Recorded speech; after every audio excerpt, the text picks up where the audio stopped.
நம்ம வந்து தண்டனையிலேருந்து தப்புறதுக்காகவும், நரக ஆக்கினையிலேருந்து தப்பவும், வியாதி வறுமை போராட்டங்கள் அதுலேருந்து எல்லாம் தப்புறதுக்காகவும், சாத்தானுடைய அந்த சதி மோசங்கள்லேருந்து தப்புறதுக்காகவும், அந்த சாத்தானுடைய வஞ்சகத்திலேருந்து தப்புறதுக்கு, அவனுடைய துர் ஆலோசனைகள் ஆட்கள் மூலமாக வேறு எது மூலமாக அவன் ஆலோசனை சொல்லுவான், அந்த துர் ஆலோசனைகளில் இருந்து தப்ப, அதுபோல் அவனுடைய தந்திரமான காரியங்கள், தந்திரமாக வேலை செய்வான், அது அவன் செய்கிறது போல் தெரியாது, அந்த அவனுடைய தந்திரமான காரியங்கள் எல்லாவற்றிலிருந்தும் தப்ப நம்ம என்ன செய்யணும், நமக்காக தன்னே தியாக பலியாக சிலுவையின் மேலே ஒப்பு கொடுத்து சாத்தானுடைய தலையை நசுக்கின ஆண்டவராகிய இயேசு கிறிஸ்துவை நம்ம என்ன செய்யணும்னா ஏற்றுக்கொள்ளணும்.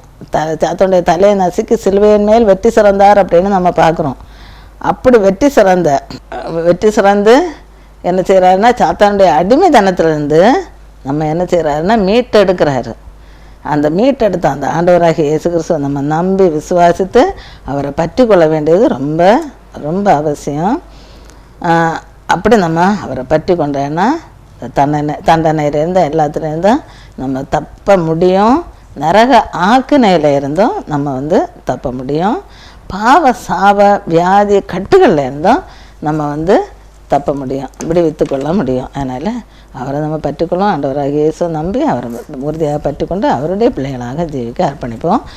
ரெண்டாவது நம்ம வந்து தெரிந்து கொள்ள வேண்டியது வந்து ஜப வாழ்க்கையை தெரிந்து கொள்ளலாம். நம்ம தெரிந்து கொள்ள வேண்டியது அதுக்கு மார்க்கு 14:38 இயேசு சொல்லியிருக்கிறாரு, நீங்கள் சோதனைக்கு உட்படாதபடிக்கு விழித்திருந்து ஜெபம் பண்ணுங்கள், ஆவி உற்சாகம் உள்ளது தான், மாம்சமோ பலவீனம் உள்ளது அப்படின்னு சொல்லியிருக்கிறாரு.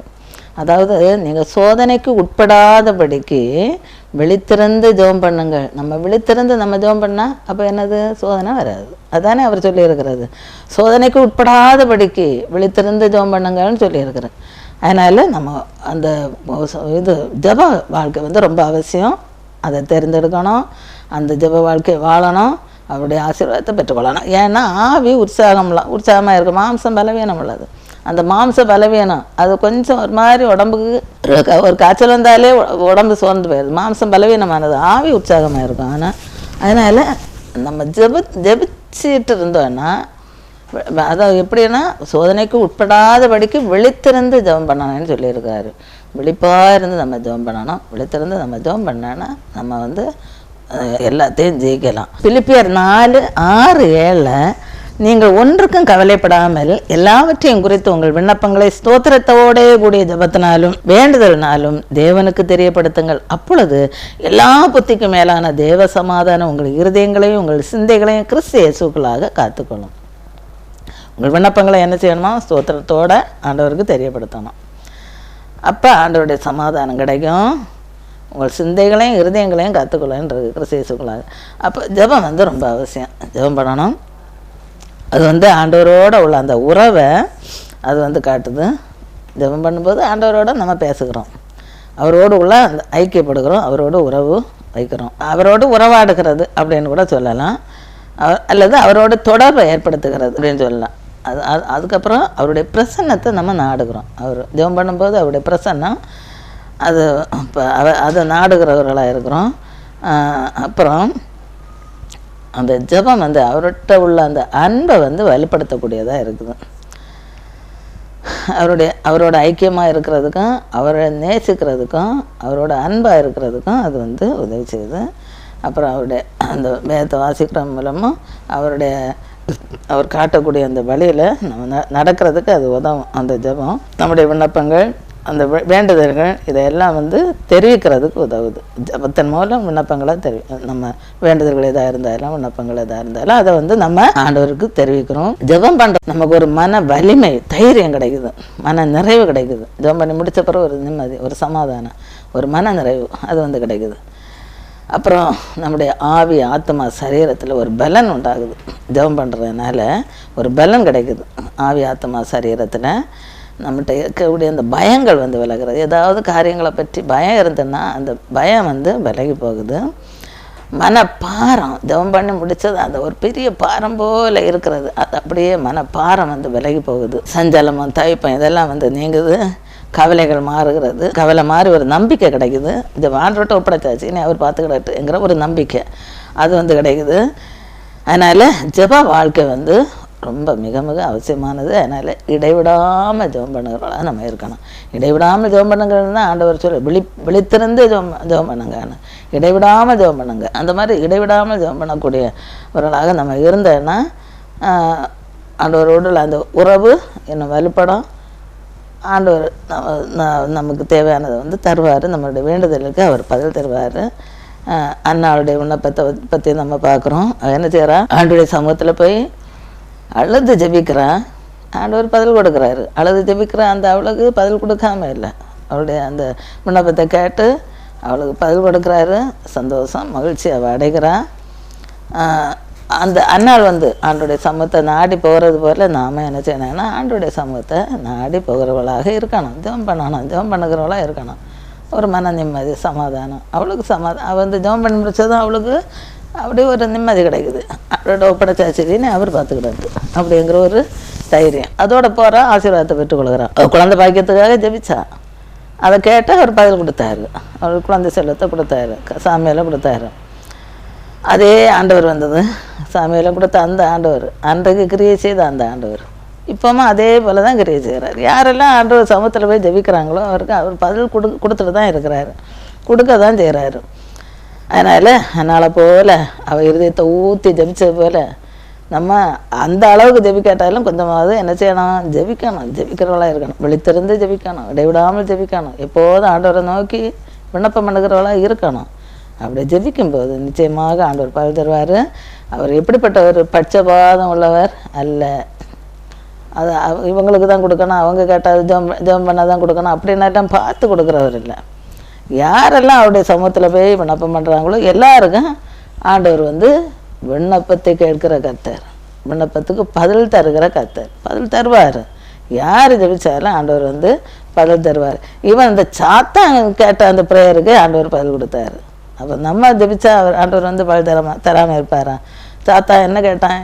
அந்த லேகியோன் பிசாசு எங்களை வேற எங்கேயும் நரகத்துக்கு எங்கேயும் துரத்திடாதையும் இந்த பன்றி கூட்டத்துக்கு அனுப்புன்னு சொன்னோம். சரி போன்னு சொல்லிட்டு பன்றி கூட்டத்துக்கு அனுப்புகிறாரு. அப்படி அந்த சாத்தானுக்கு விண்ணப்பத்தையே கேட்டவர் நம்முடைய விண்ணப்பத்தை கேட்காம இருப்பாரா? அதனால் நம்ம ஜெபிக்கிறவர்களாக இருக்கணும். ஆண்டவரோடு உள்ள அந்த உறவை நம்ம வலுப்படுத்தணும், உறவு வச்சுட்டே இருக்கணும். ஜெபத்தின் மூலம் அப்படி வச்சுட்டு இருக்கும்போது ஆண்டவர் பதில் தருவார். அவரால் கூடாத அதிசயமான காரியம் ஒன்றும் இல்லை, தேவனால் கூடாத காரியம் ஒன்றுண்டோ அப்படின்னு பழைய ஏற்பாட்டில் கேட்டிருக்கு. தேவனால் கூடாத காரியம் ஒன்றுமே இல்லை, புதிய ஏற்பாட்டில் இருக்குது. அதனால் தேவனால் கூடாத காரியம் ஒன்றுமே இல்லை, அவரால் செய்யக்கூடாத அதிசயமான காரியம் ஒன்றும் இல்லை.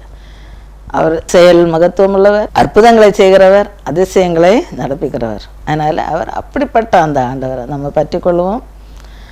அவரை பற்றி கொண்டு அவருடைய அற்புதங்களை நம்ம சுதந்திருக்கிறவர்களாக மாறணும். அதுபோல் வியாதியினால் கஷ்டப்படுகிறவங்க நிறைய பேர் இருக்கிறோம், நிறைய பேர். அந்த மாதிரி கஷ்டப்படுகிறவங்களுக்கு ஆண்டவர் வந்து சுகம் தரக்கூடியவராக இருக்கிறார். வியாதியிலேருந்து அவர் சுகத்தை தராரு. யாரெல்லாம் வேண்டுதல் செய்கிறாங்களோ அவங்களுக்கு சுகத்தை தராரு. இப்போ நம்ம வந்து பைபிளில் பார்க்குறோம், எசேக்கியா வியாதிப்படுறான், மரண படுக்கையில் இருந்தான். அவன் என்ன செய்கிறான்? ஆண்டவரை நோக்கி விண்ணப்பம் பண்ணுறான். என்ன இப்போ இந்த பாதி விதையில எடுத்துகிட்டு போகிறீரா அப்படின்னு சொல்லிட்டு, ஆண்டவரே எனக்கு ஐஸை கூட்டி தரேன்னு கேட்குறான். கேட்டது போல ஆண்டவர் கொடுக்குறாரு. அதாவது ஆண்டவர் என்ன சொல்கிறாரு? எசேக்கியா, உன் விண்ணப்பத்தை கேட்டேன், கண்ணீரை கண்டேன், நான் உன்னை குணமாக்குவேன். அவன் சொர்வரமாக திரும்பி அப்படி அழுது ஜபிக்கிறான். ஜபிச்ச உடனே பதில், உடன் உன் விண்ணப்பத்தை கேட்டேன், கண்ணீரை கண்டேன், கண்ணீர் விட்டு ஜபிக்கிறான். கண்ணீரை கண்டேன், அவனை குணமாக்குவேன். அவனுக்கு முதுகில் ஒரு பிளவை, அதாவது ஒரு பெரிய கேன்சர் போல் ஒன்று. ஆண்டவர் என்ன செய்கிறாரு? அவனை குணமாக்குவேன்னு சொல்கிறாரு. அப்புறம் தீர்க்கதரிசி மூலம் மெடிசனை சொல்கிறாரு, அந்த அத்திப்பழம் அடைய போடுறதுக்கு. போட்டான், சுகம் கிடச்சி 15 வருஷத்தை கூட்டி தாரேன்னு சொல்லிட்டு கொடுத்தாரு. இப்படி யாரெல்லாம் கேட்குறாங்களோ அவங்களுக்கெல்லாம் ஆண்டவர் வந்து சுகத்தை கொடுப்பார். வியாதி நீங்கி சுகமாக இருன்னு சொன்னவர் அவர் வந்து என்ன செய்வார்? வியாதிக்காக யாராவது ஜெபம் பண்ணீங்கன்னா ஆண்டவர் அதை கேட்டு ஜெபத்துக்கு பதில் தருவார். விண்ணப்பத்தை கேட்கிற கர்த்தர் அவர் வந்து விண்ணப்பத்தை கேட்பார், பதில் தருவார். ஏன்னா அன்று விண்ணப்பத்தை கேட்ட தேவன் அதே தேவன் தான் இன்றைக்கும் ஜீவிக்கிறவர். அவர் வந்து இன்றைக்கும் ஜீவித்துட்ருக்கிறவர், இன்றைக்கும் கிரியை செய்கிறவர், இன்றைக்கும் அற்புதங்களை செய்யக்கூடியவர், அதிசயங்களை செய்யக்கூடியவர், மகத்துவமான காரியங்களை செய்யக்கூடியவர். அவரால் செய்யக்கூடாத காரியம் ஒன்றுமே இல்லை. அதனால் அவருக்கு யார் விண்ணப்பம் பண்ணாலும் அவங்களுக்கு ஆண்டவர் வந்து உண்மையோடு ஆண்டவரை நோக்கி விண்ணப்பம் பண்ணுற எல்லாருக்கும் ஆண்டவர் வந்து கேட்டு பதில் தருவார். அவர் வந்து சுகத்தை தருவார். பிரச்சனைகள் இருந்தால் பிரச்சனைகள்லேருந்து விடுதலை தருவார். அவருடைய தழும்புகளால் சுகமானீர்கள் இருக்கு. ஆண்டவராகிய இயேசு கிறிஸ்துவினுடைய அந்த அணிவாய்ந்த கரம், காலு, தலையில் முட்கிரீடம் சூட்டின அந்த தழும்பு, இதுகள்னாலே நமக்கு வந்து சுகம் கிடைக்குது, சாபத்துலேருந்து விடுதலை கிடைக்குது. அதனால் ஆண்டவரை உறுதியை பற்றி கொள்வோம். அதுபோல் சத்துனுடைய பிடியிலேருந்து விடுதலை கிடைக்குது. ஆண்டவர் சொல்கிறாரு, ஆபத்து காலத்தில் என்ன நோக்கி கூப்பிடு, நான் உடனே விடுவிப்பேன் அப்படின்னு சொல்லிட்டு. ஆபத்து காலமாக அப்போ ஆண்டவரை நோக்கி கூப்பிடும்போது தான் ஆண்டவர் விடுவிப்பார். அவர் தப்பிக்க வல்லவர். சோதனை, வேதனை, போராட்டங்கள் எந்த இது இருந்தாலும் அதிலேருந்து அவர் வந்து விடுதலை தருவார். அதனால் ஜெபிப்போம், ஜெயம் பெறுவோம். ஜெபித்து ஆண்டவரிடத்துலேருந்து விடுதலையை பெற்றுக்கொள்வோம். அதுக்கப்புறம் நம்ம எதை செலக்ட் பண்ணணும், எதை தேர்ந்தெடுக்கணும் அப்படின்னா தேவனுடைய ராஜ்யத்தை செலக்ட் பண்ணணும். நம்ம தெரிந்து கொள்கிறவர்களாக இருக்கணும். நம்முடைய தெரிந்தெடுத்தல் அதாக தான் இருக்கணும். அதுக்கு மத்தேயு 6:31, 31, 32, 33, 34 இந்த வசனங்கள்லாம் சொல்லியிருக்கு. என்னன்னா, ஆகையால் எண்ணத்தை உண்போம் எண்ணத்தை உடுப்போம் என்று கவலைப்படாதுங்கள். எண்ணத்தை உண்ணானா, என்ன சாப்பிடணும், என்ன உடுக்கணும்னு கவலைப்படாதுங்கன்னு சொல்லியிருக்கிறாரு. இவைகளெல்லாம் அஞ்ஞானிகள் நாடி தேடுகிறார்கள். கடவுளை அறியாத அஞ்ஞானிகள் இதையெல்லாம் நாடி தேடுகிறார்கள். இவைகளெல்லாம் உங்களுக்கு வேண்டியவைகள் என்று உங்கள் பரமபிதா அறிந்திருக்கிறார். இதெல்லாம் உங்களுக்கு தேவையான ஆண்டவர் அறிந்திருக்கிறாரு. அதனால் அவர் தருவார். நீங்கள் இதனால என்ன செய்யாங்க, கவலைப்படாதுங்க. முதலாவது தேவனுடைய ராஜ்யத்தையும் அவருடைய நீதியையும் தேடுங்கள், அப்பொழுது இவைகளெல்லாம் உங்களுக்கு கூட கொடுக்கப்படும். முதலாவது நீங்கள் தேட வேண்டியது என்னது, தேவனுடைய ராஜ்யத்தையும் அவருடைய நீதியையும். மீதியெல்லாம் உங்களுக்கு இதெல்லாம் தேவையெல்லாம் அது அவர் அறிஞ்சிருக்கிறாரு, அவர் கூட தருவார். அதனால் நாளைக்காக கவலைப்படாதவர்கள் நாளைய தன்னுடையவர்களுக்காக கவலைப்படும். அந்தந்த நாளுக்கு அதன் பாடு போதும் அப்படின்னு சொல்லியிருக்கேன். அப்போ நம்ம என்ன செய்யணும்னா, இந்த மாதிரிப்பட்ட இந்த உலக காரியங்களை பற்றியெல்லாம் கவலைப்படாமல் தேவனுடைய ராஜ்யத்தையும் அவருடைய நீதியும் தேடணும். அங்கே போகிறதுக்கு தான் கவலைப்படணும். அங்கே போகாமல் இருந்துடக்கூடாது. ஆண்டவரே அது அங்கே போகணும். அதனால் அதுக்கு தகுந்தாப்புல நான் என்னுடைய வாழ்க்கையை நான் அமைத்து கொள்ளணும், பரிசுத்தமாக வாழணும், ஆண்டவருக்கு பிரியமாக நடக்கணும், ஆண்டவர் பைபிளில் என்னெல்லாம் சொல்லியிருக்கிறோ அதுக்கு கீழ்ப்படிந்து நடக்கணும் அப்படின்னு உள்ள அந்த சிந்தை தான் நமக்கு இருக்கணுமே தவிர வேறு சிந்தைகள் நமக்கு இருக்கக்கூடாது. ஒரு மனுஷன் வந்து ஒரு ஒரு பையன், அதாவது இந்த இப்போ காத்தாடி போடுறான், அது ஒரு பையனோ ஏதோ, அவன் வந்து என்ன செய்கிறான், ஏன்னா சின்ன பையன், இந்த வாலி பிள்ளைகள் தான் அந்த காற்றாடியை பறக்க விடுறதில்ல ரொம்ப இன்ட்ரெஸ்டாக இருப்பாங்க. அவன் வந்து என்ன செய்கிறான்னா, தன்னுடைய வீட்டு கூரைக்கு மேலே நின்று ஆகாயத்தில் ஒரு காற்றாடியை என்ன செய்கிறான்னா பறக்க விட்டுட்டு இருக்கிறான். அப்போ அவன் அந்த பறக்க விட்டு அது கொஞ்சம் கொஞ்சம் நூலை விட்டு அதை பறக்க விடுகிறான். அப்படி அந்த பறக்க விட அவனுடைய கவனம் எல்லாம் அந்த காத்தாடிக மேலே தான் போகுது. அந்த காத்தாடி எப்படி பறக்குது, மேலே மேலே மேலே போய் பறக்க இல்லையா, அந்த காத்தாடிக மேலே தான் அவனை கவனம் முழுவதும் இருக்குது. அப்படி அந்த காற்றாடிக மேலே அவன் கவனம் போக போக அவன் தான் நிற்கிற இடம், அவன் கூரைக்கு மேலே நிற்கிறான், அந்த நிற்கிற இடம் எதுங்கிறது அவனுக்கு மறந்து போச்சு. அதை மறந்து அவன் என்ன செய்கிறான்னா கால் தவறி கீழே விழுகிறான். அப்புறம் என்ன ஆச்சுங்கிறது நீங்களே யோசிச்சுக்கிடுங்க. கீழே விழுகிறான். இது ஏன்னா அந்த இதுக்கு மேலே நிற்கிற இடத்த பற்றி கவனம் இல்லை. இப்படி நாம் என்ன செய்கிறோன்னா உலகத்துலேயும் உலகத்தில் உள்ளவைகளிலையும் நம்முடைய கவனத்தை செலுத்தும் போது மேலானவைகளை மறந்து போகிறோம். இல்லை அந்த உலகத்து காரியங்கள், அதை அடையணும் இதை அடையணும், அதை வாங்கணும் இதை வாங்கணும், அந்த மாதிரிப்பட்ட அந்த காரியங்களில் நம்ம கவனத்தை செலுத்தும் போது மேலானதை மறந்து போகிறோம். அந்த மாதிரி மறந்து போகிறதுனால நம்முடைய தேவ சமாதானத்தை நம்ம இழந்து போகிறோம், தேவனுடைய ஆசீர்வாதத்தை இழந்து போகிறோம், நித்திய ஜீவனை இழந்து போகிறோம். அதனால் நித்திய அழிவு, அதாவது நரகம். அதுக்கு நேராக நம்மை வழிநடத்திக் கொள்கிறோம். இந்த உலகத்துக்கு காரியங்களை எல்லாம் அப்படியே அதில் கவனம் செலுத்தும் போது நித்திய ஜீவனை மறந்து அழிவுக்கு நேராக நம்மை வழிநடத்துகிறோம். அப்படிப்பட்ட ஒரு சூழ்நிலை நமக்கு வரக்கூடாது. நம்முடைய கவனம் உலகத்தை பற்றி இருக்கக்கூடாது, மேலானவைகளை பற்றி தான் இருக்கணும். அந்த பரலோக ராஜ்யத்தை பற்றி இருக்கணும். தேவனுடைய ராஜ்யத்தை அவருடைய நீதியை தேடுங்கள்னு சொன்ன போல அந்த தேவனுடைய ராஜ்யத்தை பற்றி அந்த எண்ணம் நமக்கு மனசுக்குள்ளாலே எப்போதும் இருக்கணும். அங்கே போனோம்ங்கிற அந்த எண்ணம் நமக்கு எப்போதும் இருக்கணும். அங்கே எப்படியாவது அடையணும். அந்த ஒரு எண்ணத்தில் நம்முடைய வாழ்க்கையை நம்ம அப்படி வாழ்ந்தால் நல்லது. இல்லைன்னா நரகத்துக்கு நேராக போய் நம்ம இவ்வளோ நாள் நல்லா வாழ்ந்தும் பிரயோஜனம் இல்லாமல் நரகத்துக்கு போனால் என்ன இது? ஒரு பிரயோஜனமே இல்லை, வாழ்க்கையே வேணும். அதனால் அப்படிப்பட்ட ஒரு சூழ்நிலை நமக்கு கூட ஆண்டவர் நமக்கு உதவி செய்வார், ஆண்டவர் பிள்ளையாக நம்ம ஜீவிக்கும்போது. அதனால் பரலோக சிந்தை உள்ளவர்களாக தேவராஜ்யத்தை தெரிந்து கொண்டு அதே அடைய அதில் நம்ம கவனமாக இருக்கணும். ஏனோ தானோன்னு இருக்கக்கூடாது, கவனமாக இருக்கணும். 1 தெசலோனிக்கேயர் 5:6 என்ன சொல்லியிருக்குன்னா, ஆகையால் மற்றவர்கள் தூங்குகிறது போல நாம் தூங்காமல் விழித்து கொண்டு தெளிந்தவர்களாக இருக்க கடவோம். மற்றவங்க தூங்குறது போல ஏனோ தானோன்னு இருக்கிறாங்க இல்லையா, தூங்கிட்டு அந்த மாதிரி தூங்குகிறவளை போல இருக்காமல் நம்ம என்ன செய்யணுமா, விழித்து கொண்டு தெளிந்தவர்களாக இருக்கணும் அப்படின்னு, தெளிந்தவர்களாக இருக்க கடவும் அப்படின்னு சொல்லியிருக்கிறாரு. அதனால் கவனமாக இருக்கணும், விழிப்பாக இருக்க வேண்டியது ரொம்ப அவசியம். இஸ்ரேல் ஜனங்கள் என்ன செய்கிறாங்கன்னா பண்டிகையை கொண்டாடிட்டு இருக்கிறாங்க, ரொம்ப சந்தோஷமாக மகிழ்ச்சியாக கொண்டாடிட்டு இருக்கிறாங்க. திடீர்னு குண்டு மழை பெய்யுது. இந்த ஹமாஸ்ங்கிற அந்த பாலஸ்தீன அமைப்பினர்கள் என்ன செய்கிறாங்கன்னா குண்டு மழை ஏராளமாக என்ன செய்கிறாங்கன்னா அங்கே இந்த இது போடுறாங்க. அதனால் இஸ்ரவேலர்கள் பாதுகாப்பு ஏற்பாடெல்லாம் பாதுகாப்பு வசதிகளெல்லாம் ஏற்படுத்தி வச்சுருக்கிறாங்க. அதே மாரி ஏன்னா இவங்க 500க்கும் மேற்பட்ட ஏவுகணை தாக்குதலை பண்ணுறாங்க ஒரே நேரத்தில். அதனால் அவங்க ஏற்படுத்தி வச்சுருக்கிற அந்த பாதுகாப்பு வசதிகள்னால ஒரு பிரயோஜனம் இல்லாமல் ஆகிப்போச்சு. அப்படி 500க்கும் மேற்பட்ட ஏவுகணை தாக்குதலை பண்ணனால அப்படியே எல்லாம் இங்கே விழுது, அப்படியே திடீர்னு தாக்குறாங்க. அது மட்டும் இல்லாமல் தடுப்பு சுவர்களையும் தாண்டி உள்ளே குதித்து அவங்க தாக்குதல் நடத்தி பலரையும் என்ன செய்கிறாங்கன்னா கைது செய்து அப்படியே கைது செய்துட்டு போகிறாங்க. இது ஒரு எதிர்பார்க்காத சம்பவம், திடீர்னு நடந்த ஒரு சம்பவம். அவங்க சந்தோஷமாக பண்டிகை கொண்டாடிட்டு மகிழ்ச்சியாக இருக்கக்கூடிய டைம்.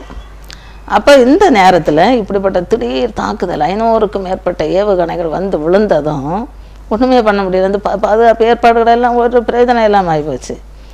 அது ஒன்று வந்தால் ஒன்று அடித்து தரலாம், 500 வந்ததுன்னா என்ன செய்யும் அது? அதனால் ஒன்றும் பண்ண முடியாமல் ஆகிப்போச்சு. அது மட்டும் இல்லாமல் தடுப்பு சூழலை ஏறி தாண்டி உள்ளால குதிச்சு ஆட்களை எல்லாம் அரெஸ்ட் பண்ணி கொண்டு போகிறாங்க, தாக்கி அவங்கள அடித்து நொறுக்கி தாக்கி அப்படியே கொண்டு போகிறாங்க. இது ஒரு எதிர்பார்க்காத சம்பவம். அதாவது இந்த திடீர் தாக்குதல் அவங்க இந்த ஹமாஸ் அமைப்பினர் பண்ணினதும் இந்த திணறி போனது இந்த இஸ்ரேல். அவங்க அப்படி ஒரு என்ன பண்ணுறதுன்னே அவங்களுக்கு தெரியலை, என்ன செய்கிறது, திடீர்னு தாக்குனா. இதே போல தான் நாமும் நம்முடைய வாழ்க்கையில் ஆண்டவருடைய பிள்ளைகளாக இருக்கிறோம். நம்ம ஆண்டவருடைய பிள்ளைகளாக இருக்கிறோன்னு நினச்சிட்டு ஆண்டவருடைய பிள்ளைகளாக இருக்கிறோம். எதுவும் நம்ம சேதப்படுத்துகிறது இல்லை அப்படின்னுள்ள எண்ணத்தில் விழிப்பில்லாமல் கவனக்குறைவாக நம்ம இருந்தேன்னா உலகத்துக்கு அடுத்த காரியங்களில் கொஞ்சம் கொஞ்சமாக ஈடுபட வைப்பேன் தாத்தேன். அப்படி கொஞ்சம் கொஞ்சமாக அப்படி ஈடுபட்டு ஒரு கவனக்குறைவாக நம்ம இருக்கும்போது எப்போ சான்ஸ் கிடைக்கும் அப்படின்னு, எப்போ தாக்கலாம் அப்படின்னு தான், எப்போ தாக்கி நம்மளை அழிக்கலான்னு காத்துட்ருப்பான் இன்னொருத்தன். யாருன்னா கர்ச்சிக்கிற சிங்கம் போல் எவனை விழுங்கலாம் என்று காத்து கொண்டிருக்கக்கூடிய அந்த சத்துரு சாத்தான். அப்போ அவன் காத்துட்ருப்பான், எப்போ சான்ஸ் கிடைக்கும், எப்போ அடித்து நவுத்தலாம் அப்படின்னு சொல்லிட்டு காத்துட்ருக்கிறவனுக்கு சான்ஸ் கிடச்சுன்னா அவ்வளோதான். நம்ம விழிப்பில்லாமல் இருந்தால் அவன் திடீர்னு தாக்கி நம்ம அழிவுக்கு நேராக கொண்டு போயிடுவான். அதனால் நம்ம ரொம்ப கவனமாக இருக்கணும். அவன் எப்போ எல்லாம் தாக்குவான், ஜபத்தில் குறைபாடு வந்ததுன்னா தாக்குவான், ஆண்டவரோடு உள்ள அந்த உறவில் குறைபாடு வந்ததுன்னா தாக்குவான். அவன் எப்படி தாக்குவான்னா முதல்ல மனசோர்வு போல் வரும், பலவீனம் வரும். மனசோர்வு வந்தாலே, மனசில் கொஞ்சம் ஒரு சோர்வு வந்தாலே அந்த சோர்வு கொஞ்சம் கொஞ்சமாக டெவலப் ஆகி அடுத்து உடம்பை தாக்கும், பலவீனம் வரும். பலவீனத்தினால என்ன ஆகுதுன்னா நோய்கள் வரும், வியாதி, மரண போராட்டம், குடும்பத்தில் குழப்பம், சண்டை, பிரிவினைகள், அப்புறம் வேலை செய்கிற இடத்துலையும் பிரச்சனைகள், இப்படி ஒரே நேரத்தில் வரும் எல்லாம். குழப்பங்களும் போராட்டங்களும் தீமைகளும் நஷ்டங்களும் வேதனைகளும் இதையெல்லாம் கொஞ்சம் சான்ஸ் கிடச்சோன்னா எல்லாத்தையும் ஒரே டைமில் எல்லாம் கொண்டு வந்து தாக்குவேன். இதுதான் சாத்தானுடைய தந்திரம். யோபுக்கு வந்தது போல் யோபு என்ன செய்கிறாரு, அவர் இருக்கிறாரு ஒரே நாளில் எல்லாத்தையும் எல்லாம் போச்சு, அப்படியே எல்லாத்தையும் இழந்து போகிறாரு யோபு. அதே போல் நம்ம சாத்தான் வந்து தாக்குவான், அதுக்கு இடம் கொடுக்கக்கூடாது, கவனமாக நம்ம இருக்கணும். ஆண்டவரை உறுதியாக பற்றி கொண்டு ஜெபத்தில் விழிப்பாக இருந்து ஆண்டவருக்கு பிரியமானது செய்கிறவர்களாக நம்ம இருக்கணும். அப்படி இருந்தேன்னா எதுவும் பண்ண முடியாது சாத்தானால். இதே போல் தான் இந்த இஸ்ரேல் ஜனங்கள் வந்து காசா எல்லைக்குள்ளால் தாக்குதல் பண்ணிட்டு அவங்க என்ன செய்கிறாங்கன்னா உட்கார்ந்துருக்குறாங்க. ஒரு டென்ட்டு போட்டு கீழே சேரெல்லாம் போட்டு உட்காந்துருக்குறாங்க. சிலர் உட்காந்துருக்குறாங்க, சிலர் பேசிகிட்டு இருக்கிறாங்க. கவனம் இல்லை, எதிரி எந்த பக்கத்துலேருந்து வருவாங்கிற அந்த ஒரு கவனம் இல்லாமல் அவங்க பாட்டுக்கு பேசிகிட்டு இருக்கிறாங்க, கவனம் இல்லாமல் பேசிகிட்டு இருக்கிறாங்க. அதுதான் சான்ஸு. அந்த நேரத்தில் இந்த ஹமாஸ் அமைப்பினர் பார்த்து அவங்க பக்கத்தில் இருந்த அந்த மறைவிடத்துலேருந்து வெளியே வந்து இவங்களாம் என்ன செய்கிறாங்க, அடிக்கிறாங்க. அடித்து தாக்கி எத்தனை பேர் மாண்டு போகிறாங்க. அவங்க எங்கேருந்து வந்தாங்கன்னு இவங்களால கண்டுபிடிக்க முடியலை. இது வந்து ஏன்னா கவனம் இல்லாமல் விழிப்பில்லாமல் இருக்கிறதுனால. சும்மா உட்காந்துட்டு சேர்லேயும் உட்காந்துட்டு கொஞ்சம் பேர் நிற்கிறாங்க, கொஞ்சம் பேர் உட்காந்துருக்குறாங்க, கதை பேசிகிட்டு இருக்கிறாங்க, என்ன பேசிகிட்டு இருக்கிறாங்களோ. இதுதான் சான்ஸுன்னா உள்ளால இருந்தோம் வெளியில் வந்து மறைவிடத்துலேருந்து வெளியில் வந்து அப்படியே தாக்குறாங்க. இப்படி கவனம் இல்லாமல் இருந்தால் இப்படிப்பட்ட தாக்குதலுக்கு, சாத்தானுடைய தாக்குதலுக்கு நம்ம உள்ளாகக்கூடிய சான்ஸ் இருக்குது. அதனால் எச்சரிப்பாக இருக்கணும். எச்சரிப்பு இல்லாமல் இருந்தால் அவ்வளோதான். அவன் எப்போ தான் தாக்குவாங்கிறது நம்ம தெரியாது. அவனுக்கு தாக்குறதுக்கு நம்ம இடம் கொடுக்காம கடவுளோட உறவாக ஐக்கியமாக ஜெபித்து விழிப்பாக இருக்க வேண்டியது நம்முடைய நம்முடைய வேலை. நம்ம ஆண்டவரை உறுதியாக பற்றி கொள்ளணும், அவர்கள் நிலைத்திருக்கணும், அவருடைய விருப்பத்தை நிறைவேற்றக்கூடியவங்களாக இருக்கணும். அதான் சத்தியத்தை அறிந்து அந்த சத்தியத்தின்படி நடக்கிறவர்களாக இருக்கணும். அதாவது சத்தியத்தை அறிவீர்கள், சத்தியம் உங்களை விடுதலையாக்கும் அப்படின்னு நம்ம பார்த்துருக்கோம். சத்தியம் வேதம், வேதம் தான் சத்தியம். அந்த வேதத்தை நம்ம அறிந்து அதன்படி நடக்கணும். வேத வசனத்தை கீழ்ப்படிந்து நடக்கணும். அப்படி நடந்து ஆசீர்வாதத்தை சுதந்திரத்து கொள்ளணும். மரியாள் வந்து மார்த்தாள் அந்த இதை வந்து பார்க்கும்போது மரியாள் தான் தன்னை விட்டு எடுபடாத நல்ல பங்கை தெரிந்து கொண்டா அந்த மரியாள் தன்னை விட்டு எடுபடாத நல்ல பங்கை தெரிந்து கொண்டது போல் நாம் என்ன செய்யணும்னா நல்ல பங்கை தெரிந்து கொண்டு பரலோக ராஜ்ய பாக்கியத்தை அடைகிறதுக்கு தகுந்தாப்பில் நம்முடைய வாழ்க்கையை வாழ்ந்து முடிக்கணும். அதுக்கு தகுந்தாப்பில் விழிப்பாக இருக்கணும், கவனமாக இருக்கணும், ஆண்டவருடைய சத்தியத்தை அறிந்து அதன்படி ஜீவிக்கணும், வேதத்தை வாசிக்கணும், தியானிக்கணும், அந்த வேதத்தில் இருக்கக்கூடிய அந்த சத்தியத்துக்கு கீழ்ப்படிந்து நடக்கணும். கீழ்ப்படிந்து நடந்து அவருடைய பிள்ளைகளாக ஜீவித்து அவருடைய வருகையில் நாம் வந்து போனோம். இல்லைன்னா அவரோட கூட நம்ம பல்லவ ராஜ்யத்தில் நம்ம போனோம். எப்படியாவது பல்லவ ராஜ்யத்துக்கு நம்ம போகிறவர்களாக இருக்கணும். அதனால் அப்படிப்பட்ட ஒரு வாழ்க்கை வாழ தகுந்தாப்பில் நம்முடைய வாழ்க்கையை அமைத்து கொள்வோம். ஆண்டவர் தாமே அதுக்கு உதவி செய்வாராக. ஆமென்.